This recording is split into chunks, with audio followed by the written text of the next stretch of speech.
야고보서 5장 7절에서 11절 말씀입니다. 이 시간 함께 나눌 하나님 말씀은 야고보서 5장 7절에서 11절 말씀입니다. 함께 봉독하겠습니다. 그러므로 형제들아, 주께서 강림하시기까지 길이 참으라. 보라, 농부가 땅에서 나는 귀한 열매를 바라고 길이 참아 이른 비와 늦은 비를 기다리나니 너희도 길이 참고 마음을 굳건하게 하라. 주의 강림이 가까우니라. 형제들아, 서로 원망하지 말라. 그리하여야 심판을 면하리라. 보라, 심판주가 문 밖에 서 계시느니라. 형제들아, 주의 이름으로 말한 선지자들을 고난과 오래 참음의 본으로 삼으라. 보라, 인내하는 자를 우리가 복되다 하나니 너희가 욥의 인내를 들었고 주께서 주신 결말을 보았거니와 주는 가장 자비하시고 긍휼히 여기시는 이시니라. 아멘. 이 야고보서 1장 1절을 보면 흩어진 12지파를 향해서 편지한다고 이 수신자를 밝히고 있습니다. 이 예수님의 형제로 알려진 야고보가 예수님의 부활 이후에 육신의 형제가 아니라 메시아로, 그리스도로 예수님을 믿게 됩니다. 그래서 이 초대교회 리더로 성장해 가면서 이 야고보서를 편지를 보내면서 초대교회 성도들에게 실천적인 면을 굉장히 강조하고 있습니다. 믿음을 가졌지만 생활 속에서, 실상 속에서 어떻게 실천을 해야 하는가, 그것들을 아주 간결하게 또 간략하게 그리고 확실하게 적어서 편지를 보내고 있는데, 왜냐하면 당시 그리스도인들이 심한 박해와 핍박 가운데 있었기 때문입니다. 그 핍박을 견디면서 핍박 가운데서 믿음을 어떻게 지켜야 되는지에 대해서 아주 확실하게 말씀을 하고 있습니다.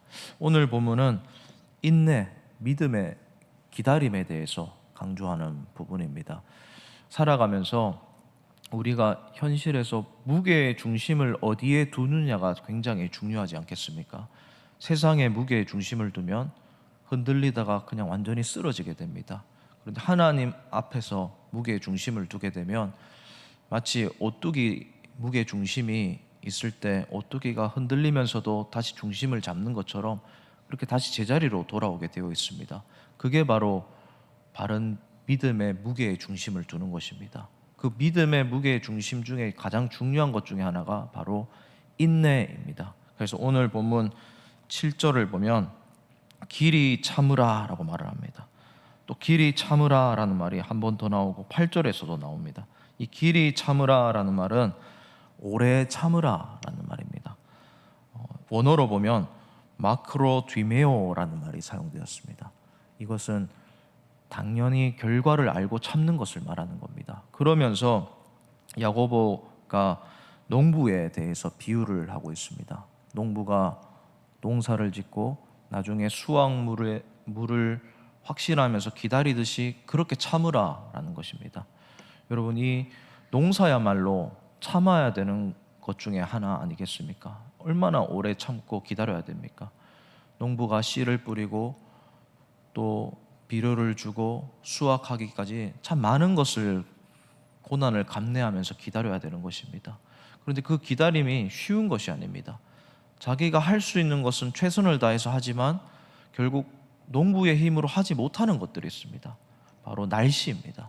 그래서 비를 내려주시기를 하나님을 소망하면서 기다려야 되는 겁니다. 그러니까 이 기다림은 내가 하는 것에 대해서 최선을 다하는 것이기도 하지만 내가 할 수 없는 것을 하나님을 바라면서 소망하는 것이라고 할 수 있습니다. 그래서 그것을 이른 비와 늦은 비로 비유하고 있습니다. 이른 비는 파종하고 나서 반드시 내려야 되는 비입니다.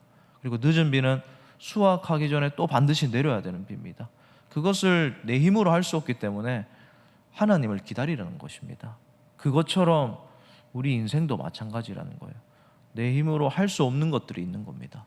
내 힘으로 아무리 아둥바둥해도 할 수 없는 초월적인 것들이 있는데 그 하나님을 기다리라는 거예요. 하나님이 해주시기를, 또 하나님이 임재하시기를, 그런 마음을 가지고 오래 참으라 라고 말씀하고 있습니다. 그리고 참기만 하는 것이 아니라 8절 말씀에 보면 마음을 굳건하게 하라 라고 하고 있습니다. 이 굳건하게 하다라는 말은 확고하다, 뭐 움직이지 않는다, 뭐 이런 뜻인데 원어로는 스테리조라는 단어가 쓰였습니다. 마음을 굳건하게 할 필요가 있습니다. 흔들리지 않을 필요가 있다라는 것입니다.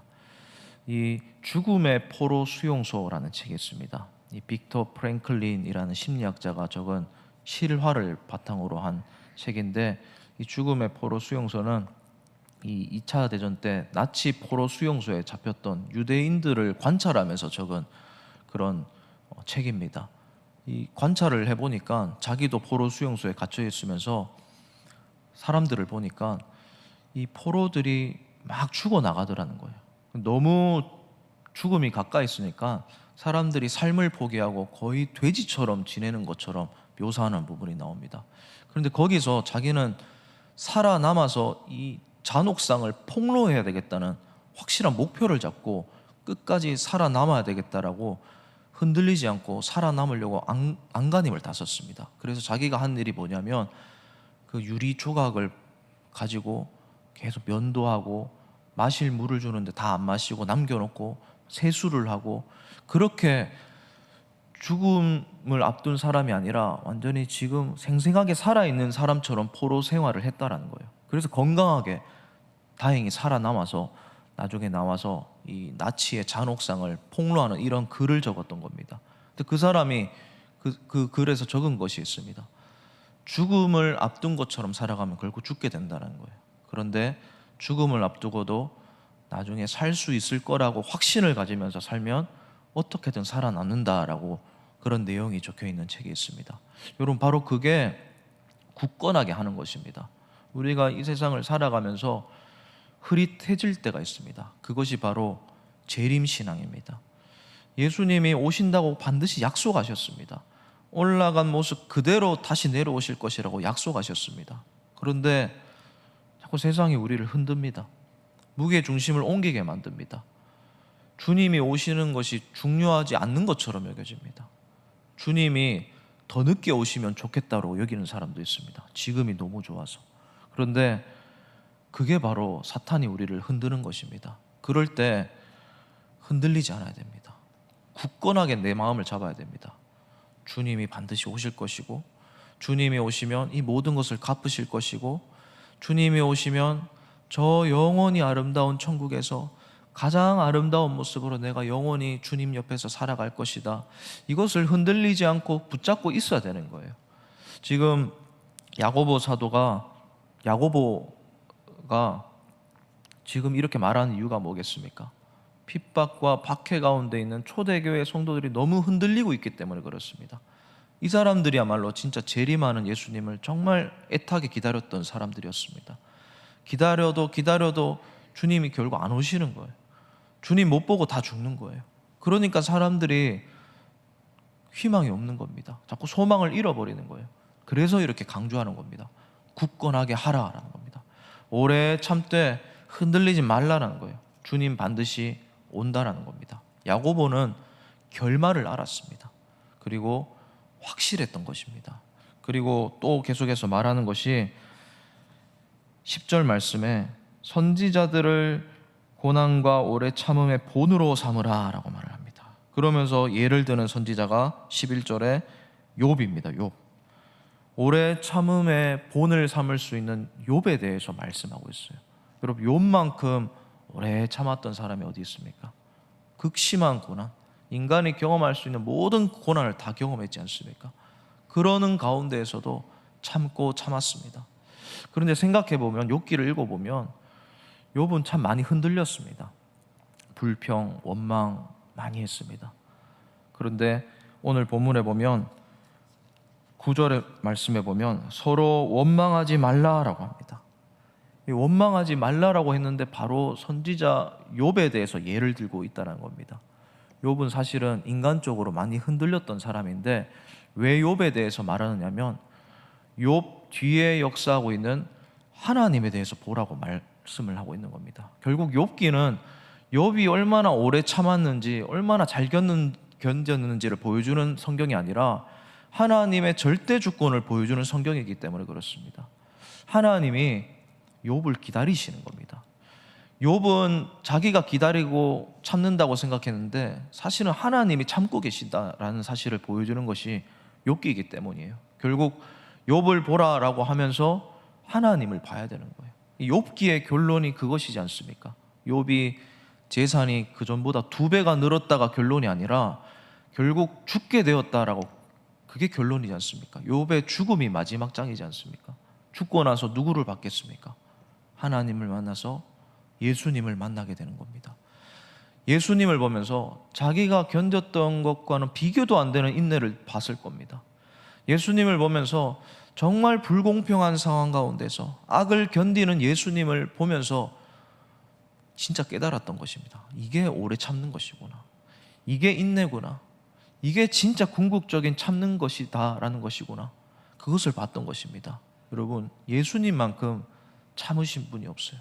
지금도 예수님은 참고 계십니다. 그래서 우리가 서로 원망해서 안 돼요.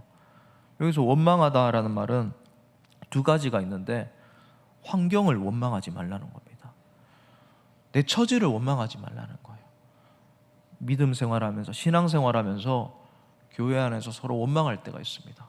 남 탓할 때가 있어요. 환경 탓할 때가 있어요. 여러분, 그렇게 원망하는 것을 하지 말라라고 야고보가 편지하고 있는 것입니다. 환경을 탓하면서 내 과거가 어땠고, 우리 집이 어땠고, 우리 가정이 지금 어떻고, 이런 거 탓하지 말고 믿음의 선진들, 특별히 하나님 바라보면서 인내하라고 말씀하고 있는 겁니다. 그리고 2번째로는 타인을 탓하지 말라는 거예요. 교회 안에서 서로 다른 사람 보면서 원망하지 말라는 것입니다. 환경과 타인 때문에 내가 흔들릴 때가 너무 많기 때문에 그렇다는 것입니다.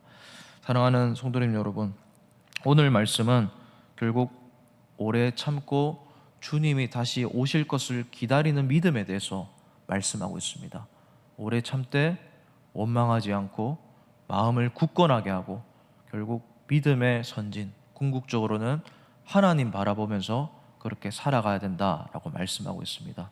특별히 기억해야 될 것이, 내가 할 수 있는 것에 대해서 농부처럼 최선을 다해서 살아가되 내가 할 수 없는 부분이 있다는 것을 기억하면서 살아가야 된다는 겁니다. 하나님이 하셔야 되는 부분이 있습니다. 그런 부분을 바라보면서 우리가 기도하면서 하나님을 대망하면서 살아가는 우리 모든 성도님들 되시기를 진심으로 주님의 이름으로 축복을 드립니다. 이 시간 오늘 말씀 생각하면서 오래 참고 인내하면서 살아갈 수 있게 해달라고 기도하시고, 또 기도 제목들을 보시고 기도하시고 개인적으로 기도하고 돌아가시도록 하겠습니다.